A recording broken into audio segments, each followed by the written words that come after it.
day 3 of the summit. Like, I'm at a loss for words. I have no words. I have nothing. And you know what's really, really cool about this? It's not going anywhere.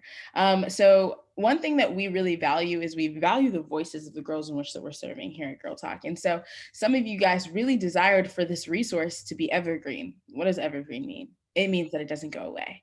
So with this resource being evergreen, you can tune back in. Maybe there was something that a specific speaker said that you wanted to come back to, and that is going to be available because we're on YouTube this time.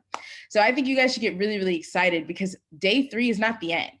It's the beginning of you being an inclusive leader. And we're so excited for this resource to stay with you. But we're not done yet. So today's going to be an exciting day because we get to hear from Anita Lee and Francesca Cavallo.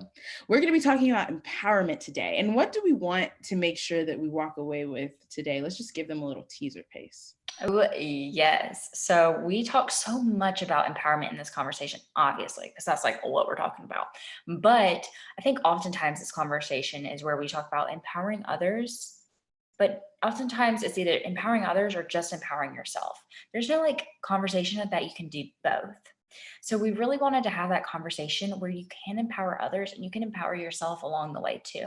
And if your friend succeeds at something, that does not mean you're a failure. And if you succeed, that doesn't mean you need to put them down because they didn't succeed too in that specific situation. So we really wanted to have this conversation where you are able to feel free to succeed, or your friend can succeed and you are so happy and content exactly where you are, pushing forward to where you want to go. So we're so excited to hear from Anita and Francesca in this conversation. So let's go ahead and just jump right in. Hello, everyone, and welcome to another session for our DEI Summit. We are so excited to get into this chat today. I think it's going to be so pivotal for our female leaders that are watching today. The topic of the chat is going to be "Her success is not my failure," and it's going to be a chat about empowerment. We are joined today by media consultant and journalism instructor Anita Lee, who works at CUNY Craig Newmark School of Journalism in New York City. And along with Anita Lee, we are joined by Francesca Cavallo, who is an Italian best-selling author, entrepreneur, and activist. Pace and I are thrilled to be joined by our Girl Talk ambassadors, Cia P and Zeta C, who will be conducting the interview today to show you guys all of their leadership skills. And we hope this conversation is helpful to you as you grow as a leader that you are. And with that, we're going to hop right into the first question. So the first question, I am going to kick it off with Francesca answering it first. The first question is, how do you utilize your voice to empower yourself? I sing. So one thing that really makes me feel empowered when I feel down is karaoke. So I know this is probably not the answer you were looking for, but singing for me has a huge liberating power because it makes me feel like I can, be loud and I can make mistakes and I can, pretend that I'm this big rock star. And it's very enjoyable. And it's sort of, it is also playful because when you are an activist, when you are a feminist author, sometimes the risk is that you feel that you constantly have to push the envelope of female empowerment. And sometimes it gets overwhelming and you forget that it is supposed to be enjoyable, that it is supposed to be fun, because this is my life and I don't want my life to be miserable. And sometimes it gets miserable because when you feel responsible for talking about certain themes, for bringing up certain issues constantly, sometimes it gets overwhelming. And sometimes it happens that I grow tired of my own voice. I grow tired of hearing myself saying the same things over and over and over again. So singing for me is a big relief, honestly. And it makes me fall in love with my voice again, which is important in order to keep feeling that sort of ingenuity too when I talk about certain themes, because otherwise when you repeat something, when you stay on message and you repeat something for many times, you kind of risk of losing authenticity and ingenuity. And I believe that in those cases, your message becomes less powerful and it has less of a chance to touch people's hearts. That was a beautiful way to answer that. I feel encouraged just hearing that. I really appreciate you sharing your insight in that way. And as a fellow lover of karaoke, I'm going to try that next time that I feel like I need a little bit of an empowerment boost. Anita, would you like to answer the question? Yeah, absolutely. And I just want to say I love Francesca's answer so much. I totally agree that fun is part of empowering yourself as a woman. And it allows you to connect to your authentic self and that's where your voice is, right? So for me, I'm a journalist. I've been a long-time journalist since I was 14 years old. So my voice is really reflected in a lot of times the writing that I do and the speaking that I do. And oh man, this has been such a really fun time. I love this question because I've been reflecting on it a lot.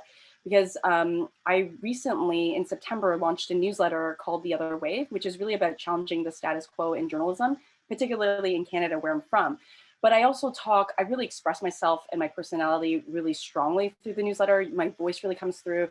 I'm very unapologetic and frank about my perspectives.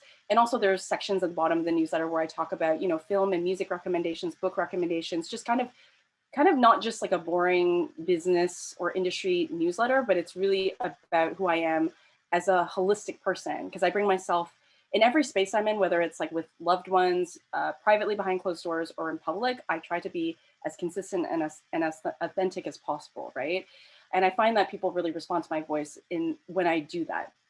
So I feel like it was a little scary for me to start the newsletter at first, because I was like, okay, I had the intention to do something really unapologetic, where I had unvarnished views that were obviously critical and well thought out, but there was a bit of nerves because you don't know how people receive it. And I found that people, your audience finds you. So you end up, there's a lot of like collective support and validation and kind of mutual empowerment that came out of me launching the newsletter, because a lot of people who, shared my values would come and say, you're doing such awesome work.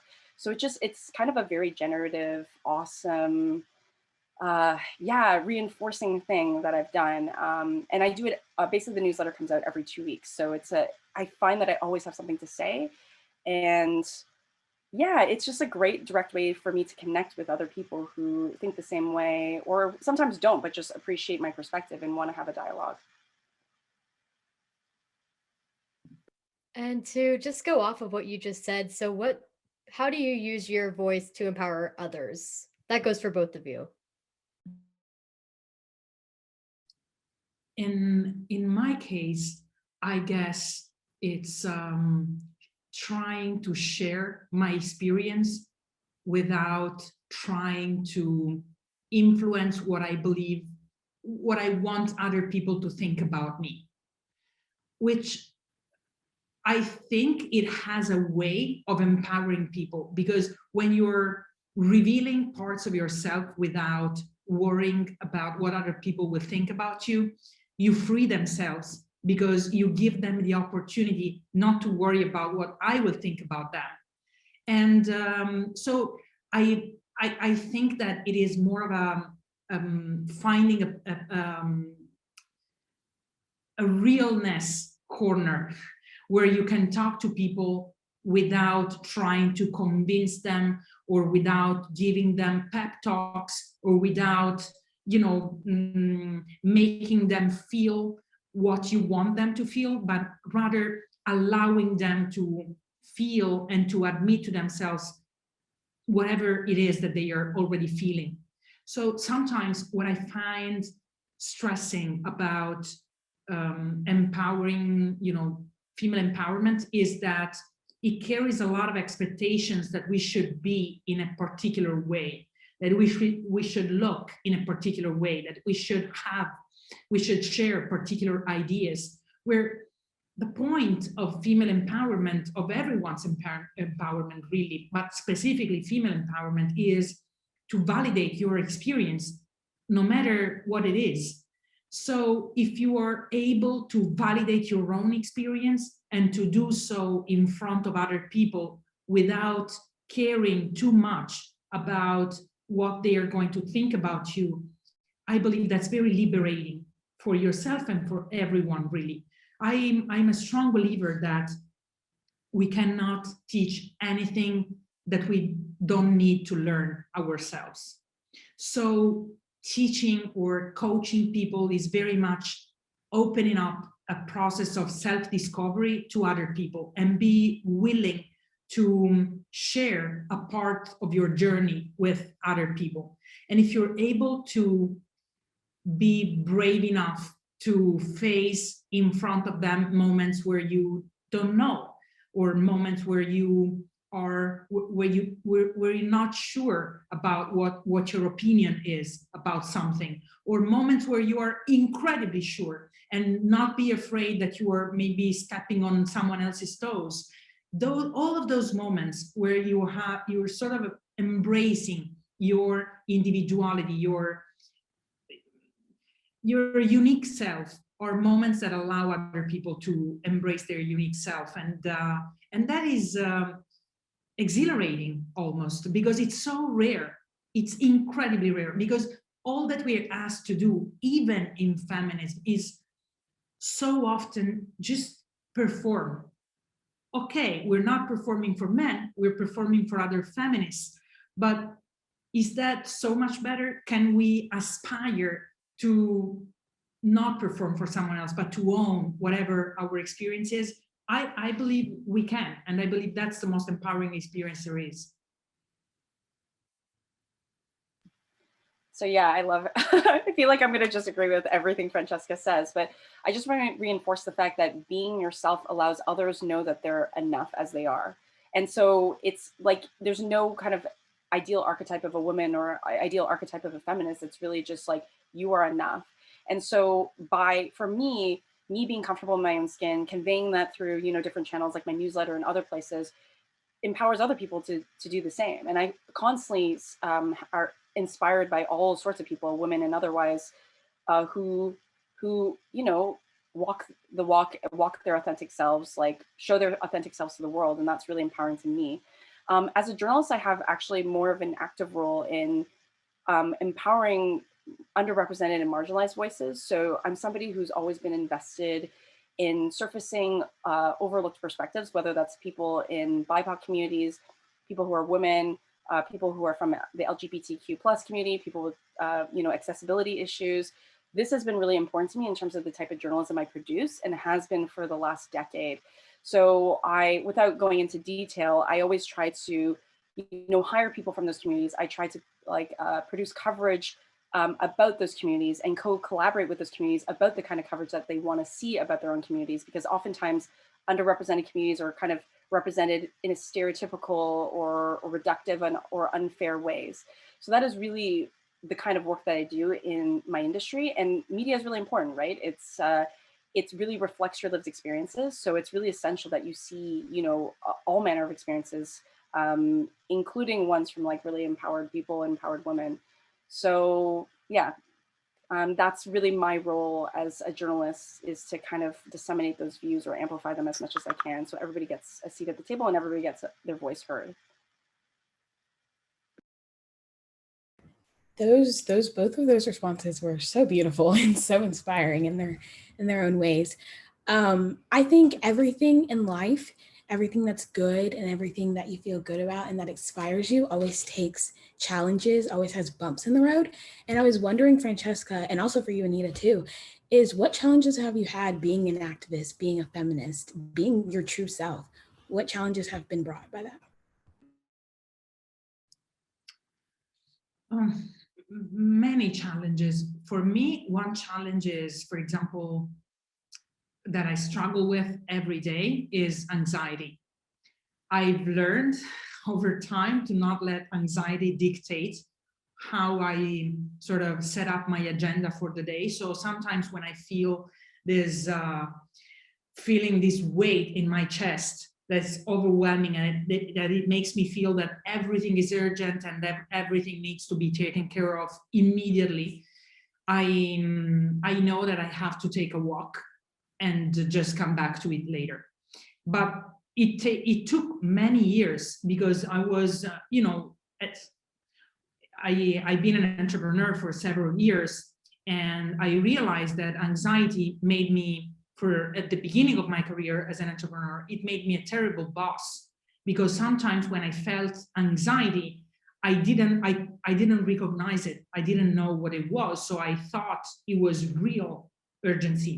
And I threw that on other people, not knowing myself enough. I tried to sort of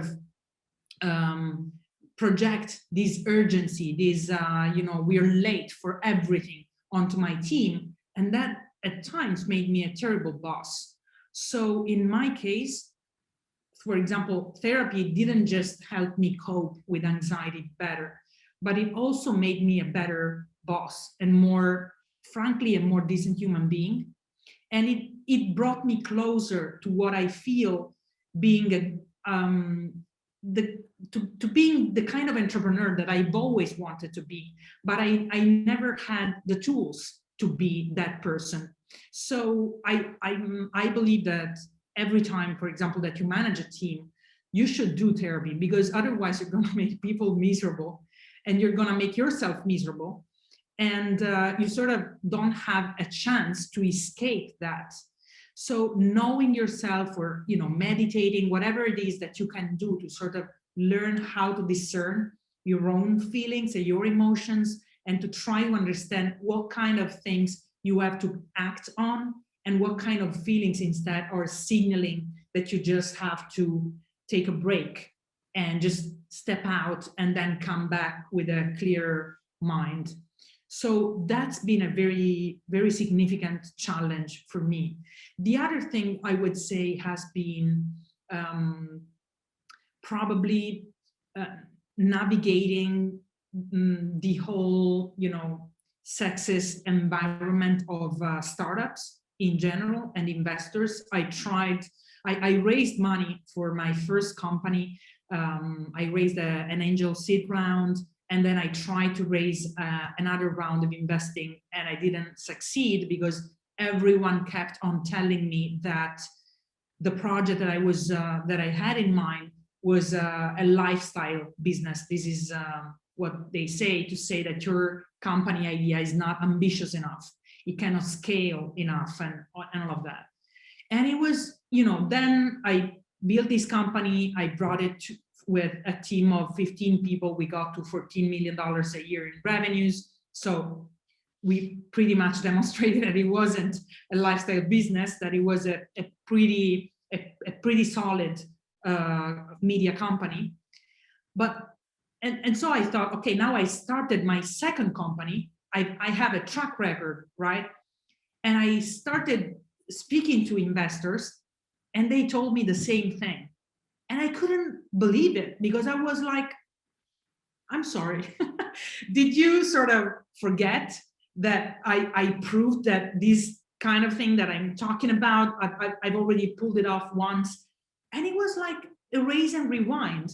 So that I must confess that when I heard that again, which I was not expecting at all, because the first time I didn't have a track record as an entrepreneur, but to hear that again, I confess that it was really traumatizing for me.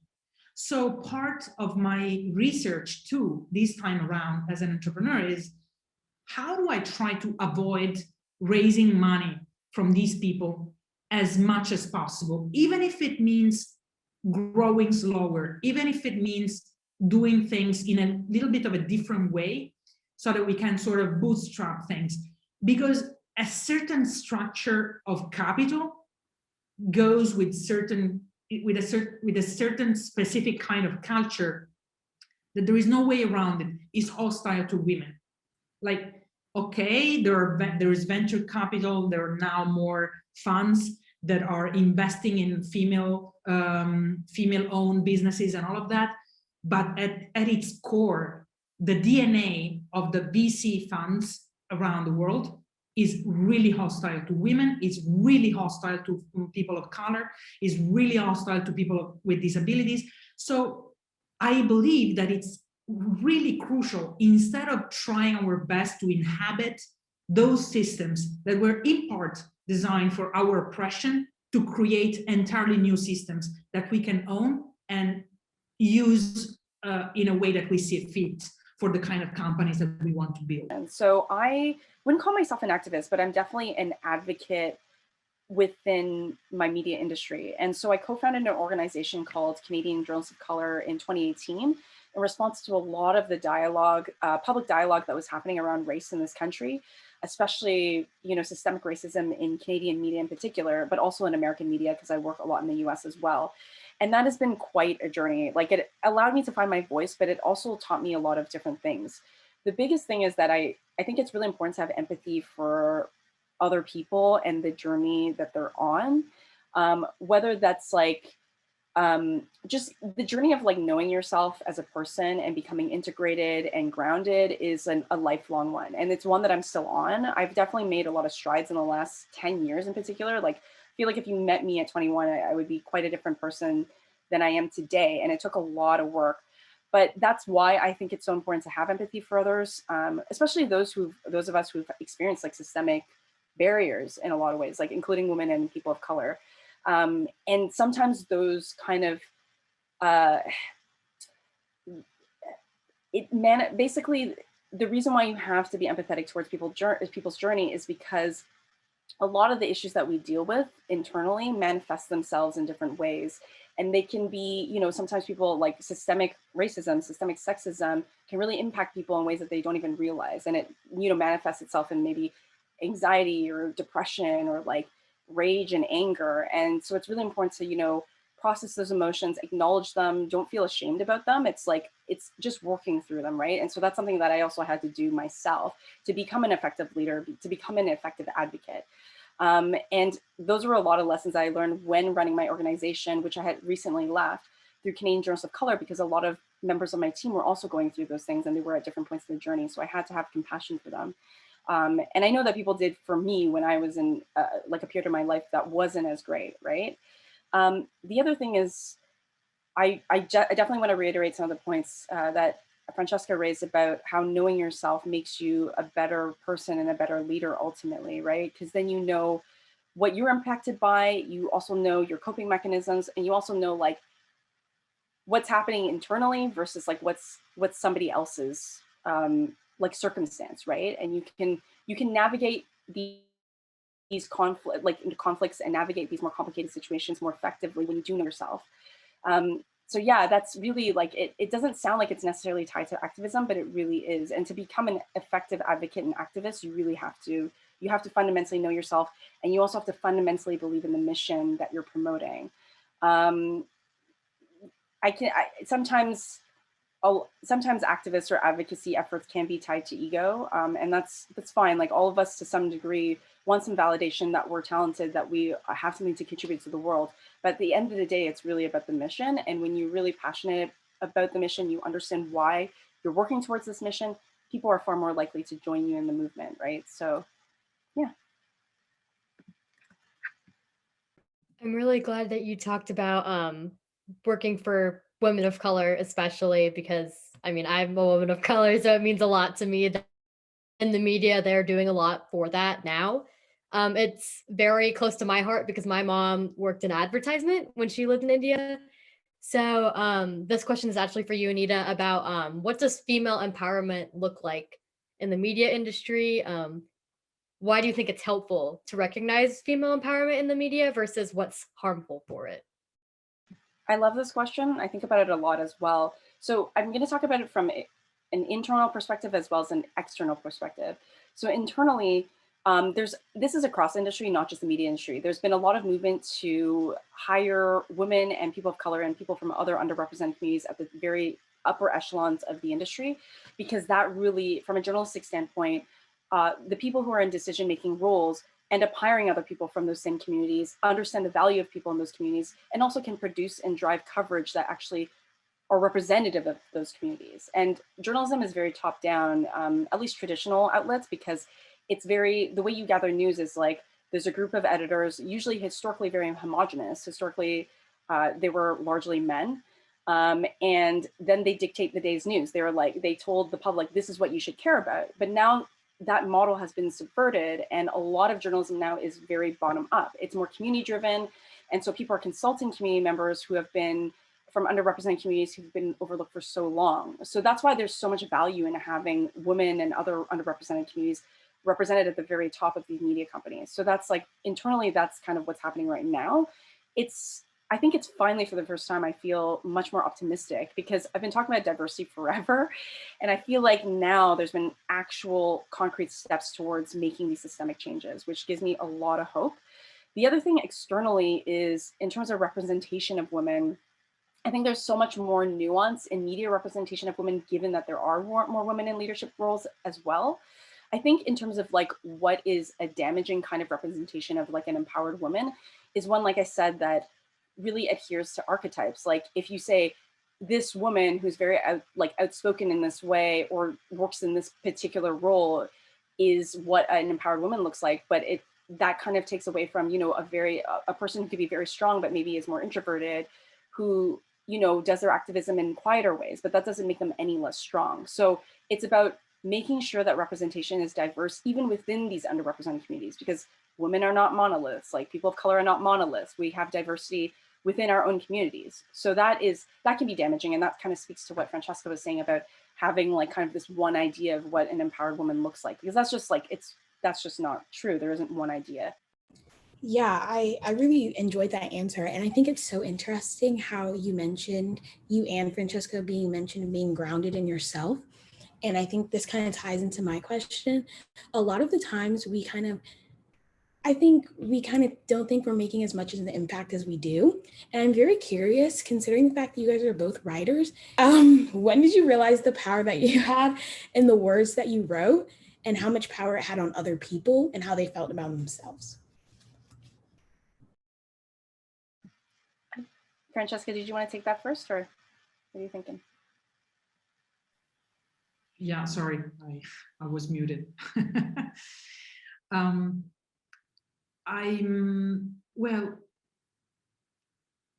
struggling to realize what the first time was when I believe actually that the first time was that I realized that words could have a very important impact on people was when I come from a small town in southern Italy.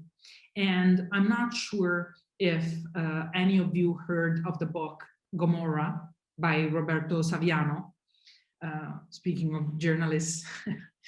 And when I read his book, Gomorrah, for those of you who don't know about it, is a book that talks about the business of toxic waste in the region of Naples in Italy, and how it is managed by Camorra, which is the mafia in Naples. And when I read that book, I realized that despite the fact that my town is not near Naples, it's, you know, on the other side of Italy, on the eastern side of Italy, I realized that he was talking about something really similar to what I had grown up with, because I grew up literally 2 miles away from the biggest from the biggest dump in Europe of toxic waste. And a lot of the things that he was describing in the book were things that I had seen growing up in my own hometown. And the problem there was that the owner of that place, of this company, was basically financing every single, every sport in town. He was giving money to churches. He was buying ambulances. He was, he was the benefactor where everyone went to him whenever they wanted something. So no one said anything about, because no one wanted to be cut off from this sort of welfare system. Even though it was poisoning us, it was also giving us money. So people didn't want to be cut off from that system. And when I read Gomorrah, I said, well, this book is too important for me to keep it to myself. And I went to the square of my town and I started reading it in the square. And at the beginning, no one came because they were also a little bit afraid, right, to come. But then, you know, the second night, a person came, and the third night, 2 people came. And after a while, from the reading of that book, we started an environmental association that after 5 years, so it took some time, was able to shut down this place. So that was the first exposure, that it wasn't through my words, but in that case, I was sort of a vehicle for the words that someone else had written. But that was the first time when I realized that the written word could have such an unbelievable impact on reality. And for me, writing has always been like that, because that is the power, this sort of magic power of words, that they're almost like you are, you have a way to do a spell on reality, because you write these words, you say these words, and some of these words have the power of shaping reality, of making something that wasn't there before and is there after that you said those words. And this is, you know, the way that when I write my children's books, I always say that for me it's not different writing a book from writing an email, because in both cases you are using your words to shape a little piece of reality, to create something that wasn't there before. So this sort of power that words have to create these realities and to shift mindset and to shift hearts and what people believe about things is the thing that moves me the most about writing and about my job. Yeah, this is such an interesting question for me, because journalism has literally been the only thing I've done. Aside from when I was 14, my very first job was as a receptionist for an optometry office, and then I left after a month because I just couldn't cut it. But I've been writing professionally since I was 14 years old. So the impact has actually been kind of over a long period of time. And I didn't actually really think about it, because I was really focused less on impact and more on my enjoyment of the craft, which I think is actually where you should start. Like if you're passionate about something, you love something, it resonates with you, you feel like you can connect with others through this kind of approach or method, I think that's a really good place to start. But in terms of impact, I started noticing when I worked at the newspaper Record in my country, and also the largest newspaper in Canada, which is the Toronto Star, and the Globe and Mail is the newspaper Record. So that's like the New York Times equivalent. And through there, you make a lot of impact because they have a big audience. I had, you know, front page stories. I had actual, like, you know, I impacted actual policy outcomes. I remember actually doing a story about somebody who had like an 18-year-old child who basically was completely like a paraplegic, somebody who wasn't able to have any sort of functioning, and they were having a really hard time getting this person into into palliative care because there's a long lineup. And so through kind of writing stories and reporting on this issue for this, like on this family, they eventually ended up getting a spot. And I remember actually talking to the provincial head of medicine or health at the time.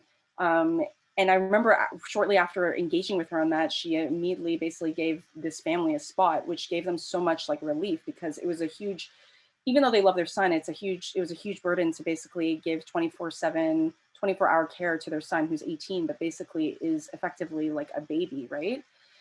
So that I remember very clearly being like a story that I wrote probably when I was in my early 20s, or a series of stories that I wrote in my 20s that really made an impact, that gave me a sense of the power of journalism and the power of words. But since then, I've actually have had even more kind of fulfilling work or feedback, and that is kind of adjacent to journalism. So like I mentioned, I co-founded an organization called Canadian Journals of Color, and that was really about challenging and changing the system from within, and basically like giving more opportunities to young journalists of color in the country, because they are just, if you look at the percentage of population that people of color make up in Canada versus the number of people who actually work in the industry, especially at the very top, it's very skewed. There's not enough representation. So I made it my mission when I came back home from New York City, because I lived there for a while, and I came back home to Canada to really change that. And I get feedback all the time from my community. And this was a labor of love. Like, I use my own money, I use my own time and resources, but I felt like it was so important because it was just like something that was something that I was so passionate about even when I was a teen, and it never went away. And I was like, I have to act on this if nobody else is going to. And so I always get feedback from my community, even now, even though I left the organization, that I've made such an impact. And that's not why I do it, but it's also very validating and awesome to know that like my work has really had kind of far-reaching impact. The last thing I also want to say is that when you're actually, for writing, especially when you're writing opinion pieces and writing about your perspective, it's really important to invest in yourself and believe in your own perspective, right? That way other people will, you have to have confidence in yourself before other people are going to be like, oh, like Anita has something to say, that she really believes in what she's saying, I should like listen to her, or maybe at least like check out her views, right? So like I mentioned way back when I was talking about The Other Wave, I had kind of a built-in audience because of my ability to, convey my views in an authentic way that really resonated with like people who kind of identified with me. So it's really about believing in yourself first before an audience can believe in you as well. There's so much I could say to everything y'all have said. I am like mind blown by everything y'all have said. I can't wait to sit back and watch this again because I have already learned so much, but I can't wait to sit down with like notes and like actually write down stuff. So we have talked about so many ways that y'all have empowered people and that you have also empowered yourself. But with everything that's positive and good, there's oftentimes that thing that we don't always share, which is failure. And it can oftentimes be an initial failure, but oftentimes we learn and it turns into a positive lesson. And so we really want our girls to know that even though if they fail, it can be a positive lesson too. So can y'all share a time that did happen for you?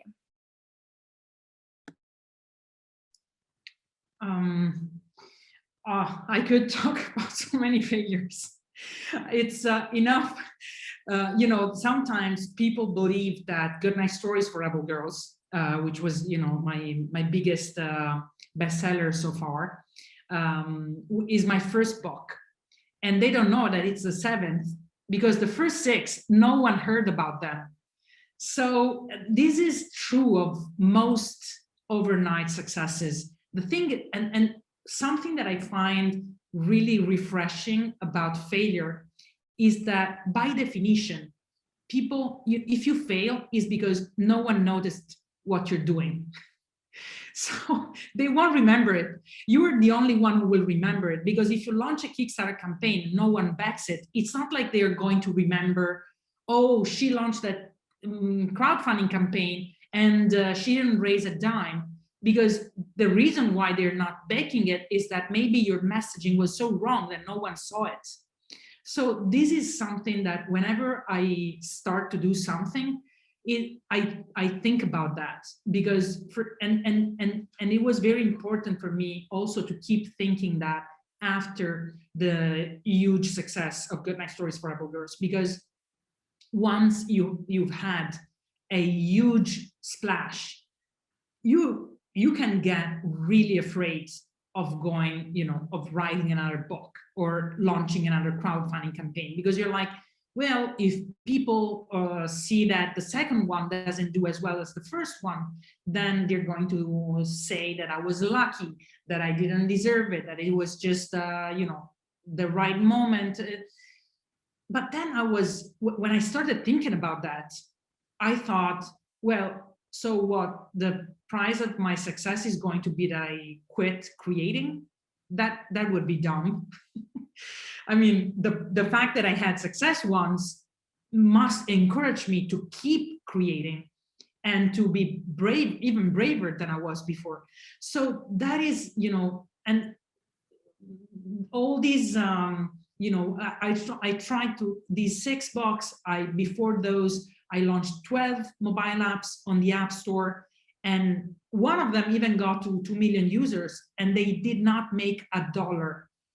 I basically blew, before I could start making money with my previous company, I almost blew through $600,000 which for me, I don't come from a wealthy family. My father is a second-hand car dealer. My mother has always been a stay-at-home mom.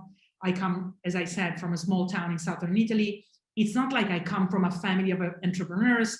And for me, that was a huge amount of money. And I felt time and time again that I had completely blown my opportunity to sort of build something meaningful. But I was so in love with what I was doing. I was so much enjoying the work that I was doing every day that gave me strength to keep on showing up every morning. So even though at some point I wasn't sure about what I had to do, because when you're doing something on your own, it's not like every day you know what you should do. Sometimes you sit in front of the computer and you're like, now what? What should I do today? But keep showing up, even when you don't know exactly what you're doing, even when you don't feel exactly sure that you are prioritizing correctly, that you're doing the right things. There is a huge amount of power in keeping on showing up. And that is the thing that allowed me to have, basically 18 failed projects before Good Night Stories for Other Girls. And to get to that book when I had $8,000 left in my bank account, and we had not taken a salary for the past 2 years. We were really close to having to go back to Italy because we couldn't afford living in Los Angeles, even in the one-bedroom apartment that we were sharing. But then, we found this idea, we were close to what we wanted to say, and that took an entirely different direction. So failure is just part of the process, and it's not part of the process because then you're going to succeed, because that's cheating. It's not like I'm failing now, but this is because I'm going to succeed. No, because that means you're doing it wrong. It means that you're just alive. Failing is being alive. Then at some point you're gonna get lucky. Maybe you get lucky, maybe you don't. But if you do things that are meaningful to you and that make you feel like you're living with a purpose, even if you fail, it won't matter, because you will feel that you're living in your dharma, that you're doing your thing, and that you're feeling you're contributing to the world. And that is, in my opinion, regardless of the economic success, regardless of the audience success, that is the real measure of living a full life, the only one that matters. Yeah, completely. I also want to say that I've actually gotten so used to quote unquote failing. I don't see it that way, because I feel like seeing failure as failure is like a fixed mindset, whereas I try to maintain a growth mindset. So every time I fail, I see it as an opportunity to learn. And I know that sounds trite, but it is so true. And it's like an extremely valuable mindset to have, because it encourages you or enables you to maintain your resilience as well. I also, Francesca, I'm somebody who's like a newly minted entrepreneur and somebody who recently launched my newsletter product, but also is building a media startup as well. So this is something that I'm like coming up against. But in terms of like, I'm thinking about one of the biggest failures I had and how I learned from that. And definitely the thing that stands out was when I was an intern at the Toronto Star. And it's like one of those big, it's like landing an internship at like the New York Times. It is such a big deal. It's like you feel like you have one chance to prove yourself in the year to like some of the best journalists in the country. And I remember I made this mistake where it was a story about an Iranian professor who was accused of plagiarism. And this guy had the exact same name as another professor at a neighboring university in Iran. And so I made an error. Like I basically reported incorrectly on the story. And it's actually, this is the first time I'm talking about it in like 10 years, because it was so painful for so long.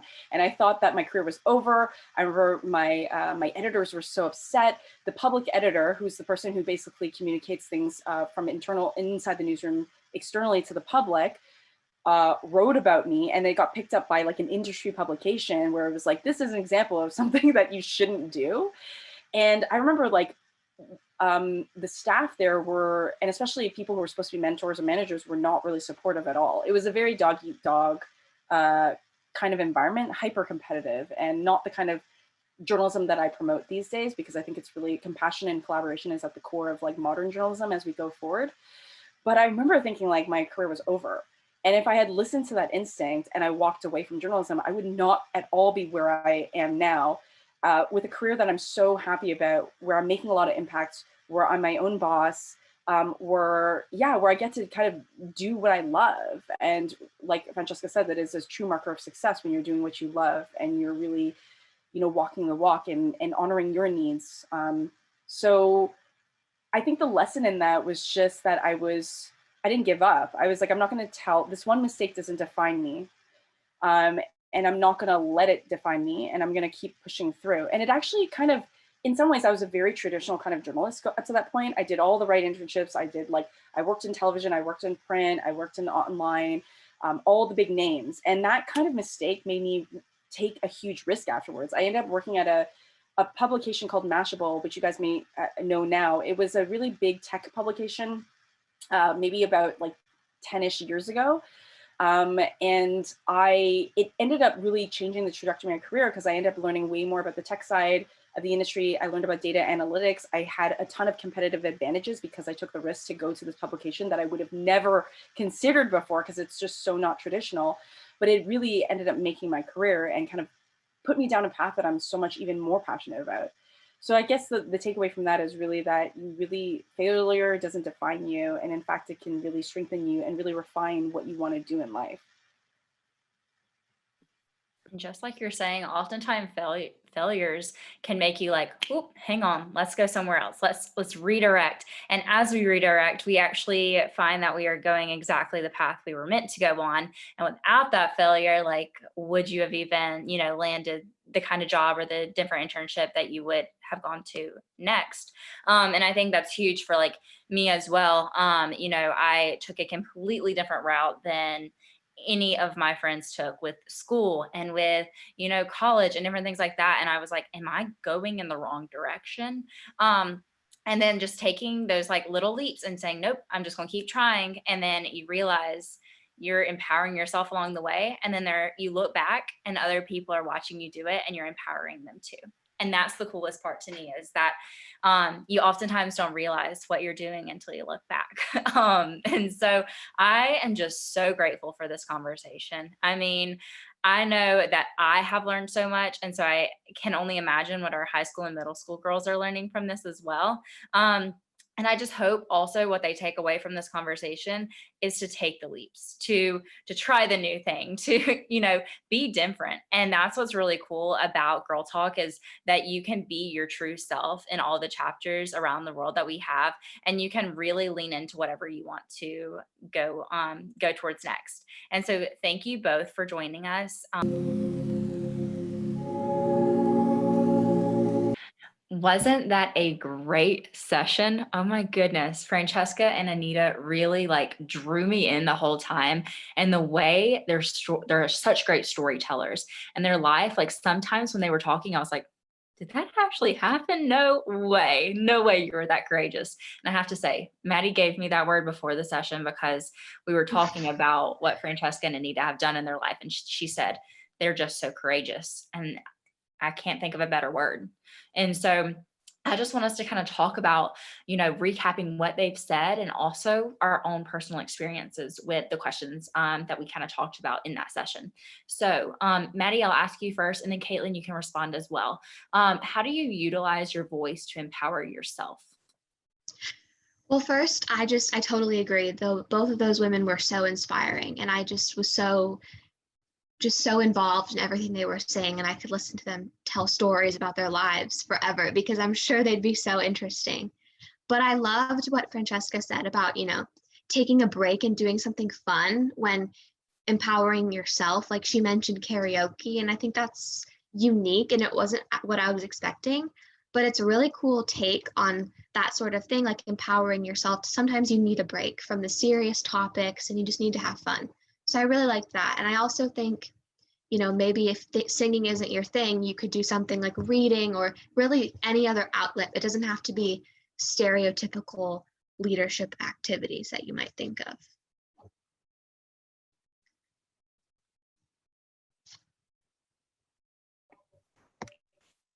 I love everything you had to say about that. I definitely agree.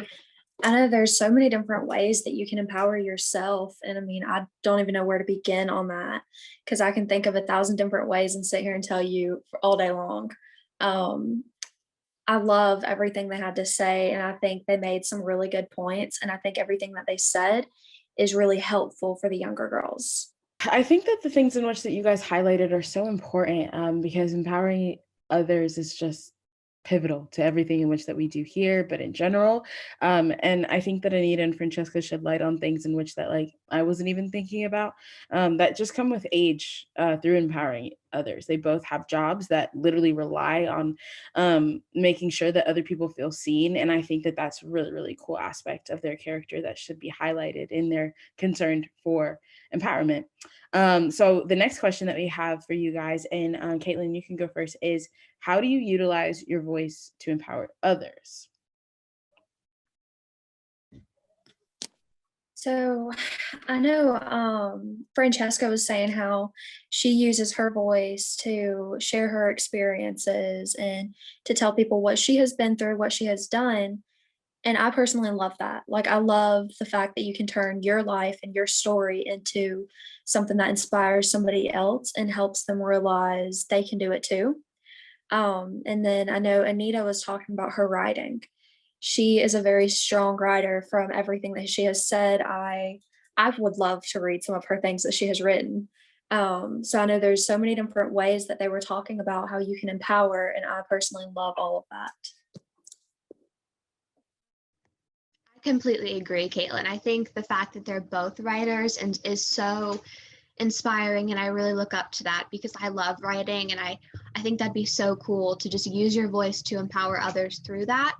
And I think that it was really cool how Francesca said that you can empower others just by being true to yourself, and how that in itself could just be enough for other people.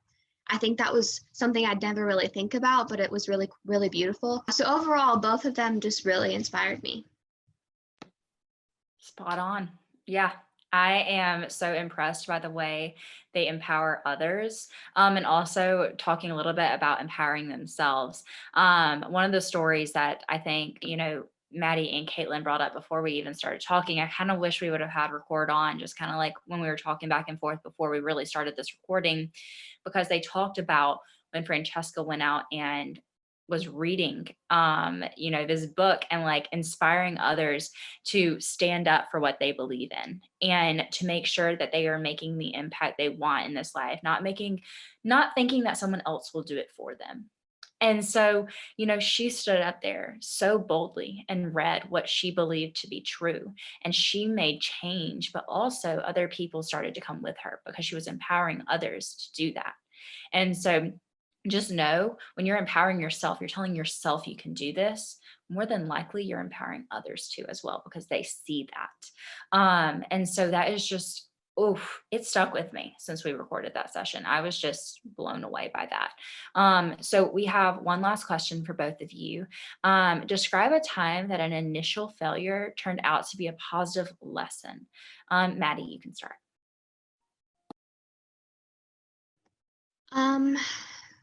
Well, this is difficult. I'm the type of person that usually just overthinks the failure, and I really have a hard time seeing failure as a positive thing, which was something that they actually both mentioned, was how failing can be a good thing and you need to embrace that, which I think is super, super wise. But recently, actually, we were looking at different schools, and we were thinking about switching schools, and I go to a private school now. We were looking at a different private school, and to be placed in a math, you have to take a placement test.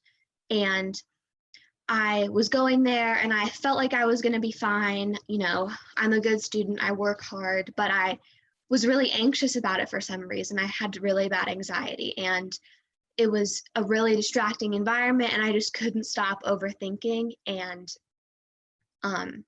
I didn't do as well as I had hoped. And long story short, we're not going to go to that school, but it still stuck with me, and I still overthink about it all the time because I'm like, oh my gosh, that was one of the worst grades I ever really got. I mean, it doesn't even count, but it was still really bad. And I just kept berating myself for it all the time. But I mean, I'm not a math person. I'm not going to be an engineer or anything like that. So I just have to learn to be easy on myself, especially on things that really aren't going to affect my life in any shape or form unless I let it.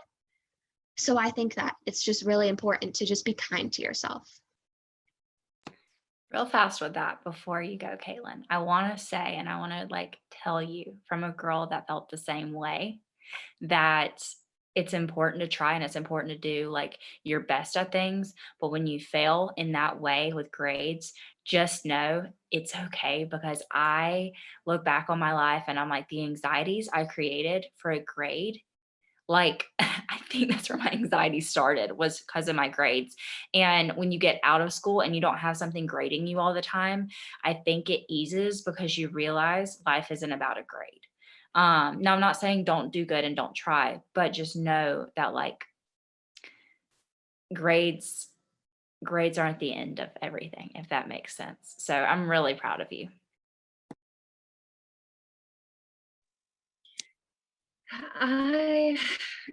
Failure. That has always been such a strong word because I feel like we have been taught that word since we were like first grade.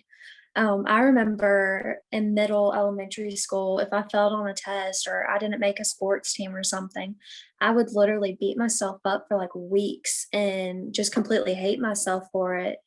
And then I remember ninth grade, I had a mentor, well, previous mentor now, but a mentor of mine told me, turn it into a positive and think of it as, hey, I failed for this reason. So next time, let's focus on this more and let's do better. And since then, I have always thought of it that way as, everybody's going to fail. Not a single person can tell you that they have not failed once. But you can't think of the negative part. You have to think, okay, now I know what I did wrong, and now I know how I can make it 10 times better. Yeah, I really like that you pointed out that it kind of gives you a game plan, doesn't it?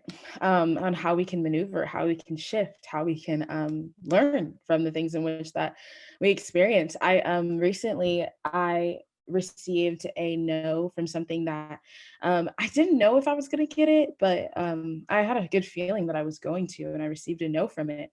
And I remember the first feeling that I felt was peace. I wasn't really hurt or embarrassed or frustrated. I just felt like, that's cool. And I kept it pushing.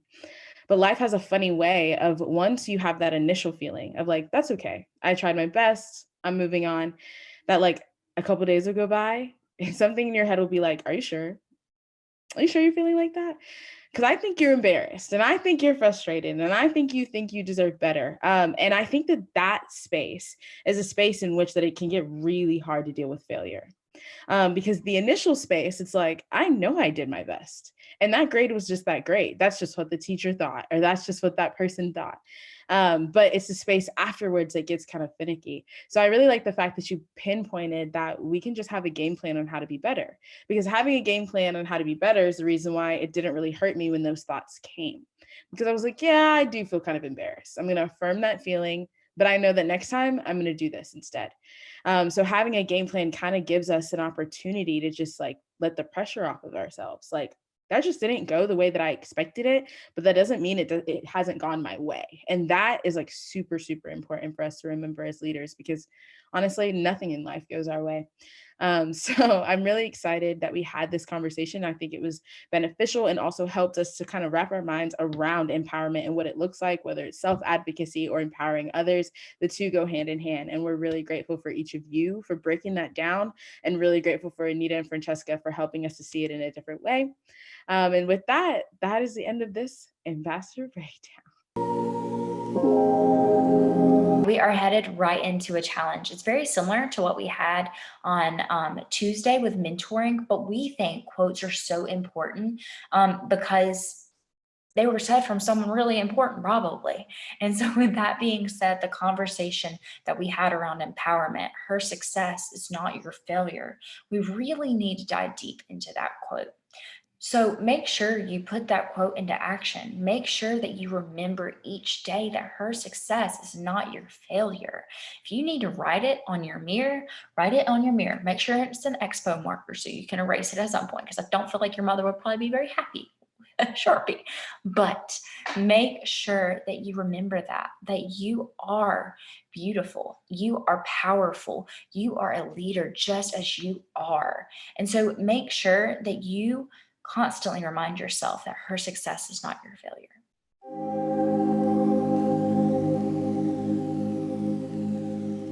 And that was a great summit. If I do say so myself, I might be a tiny bit biased, as I usually am, but I think that that was great. Anita and Francesca really brought the idea of empowerment and helped us to understand it. I think often as women, we kind of feel like we're like natural empowerers, but sometimes we can struggle with it, right? Which is why we made sure that our summit session was called Her Success is Not My Failure, because it's really important for us to understand that empowering ourselves is the seedbed in which that we can empower others. So we have to be able to kind of do both in order to be a good leader, a great leader, and anything in which that you desire to be. So we hope that this serves as a resource to you. We hope that the entire summit has served as a resource to you in that you come back to it.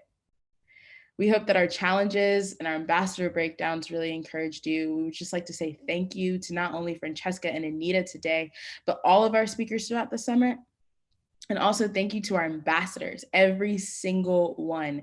You guys have been so integral to these interviews, and you've also helped us to understand things that maybe we didn't know. So thank you for every follow-up question and thought that you had. You guys are super, super amazing. But with that, that's the end of the summit, guys. Pace, are you okay? Oh, I'm emotional. And you know what's funny is, like, I don't mean to get emotional and things. Like, literally, I tear up at the drop of a hat. I'm like, okay, girl, like, you're good. We'll have another summit. We're fine. But man, it was just so impactful. And I love this time to be able to join together, to have these conversations. And it's really something I think in 2020, when we brought these conversations together, like, it's something that I live for. I live for these conversations, and I think you girls do too. And so that's what I just love about this. I think it brings us all together. So with that being said, I don't want all of you to go. So something I have for you. If you want to be an ambassador, we have ambassador applications opening up. And so we want you to be a part of Girl Talk even more than you probably already are. And so you can get on calls with us and really dive deep into what Girl Talk is doing. So if you want to be a part of that, let us know so that we can make sure that you get in your application. With that being said, there are so many other ways to get involved with Girl Talk too. So if you don't want to be an ambassador, there's so many other things. So just check the link in our bio, and we will definitely, or in the description, wherever it is, you know what I'm talking about. We will have just some really cool things that you can do to get involved more with Girl Talk. So without further ado, I will let y'all go, but just know we are here for you, and we are just so grateful for each and every one of you. All right, bye from Girl Talk HQ.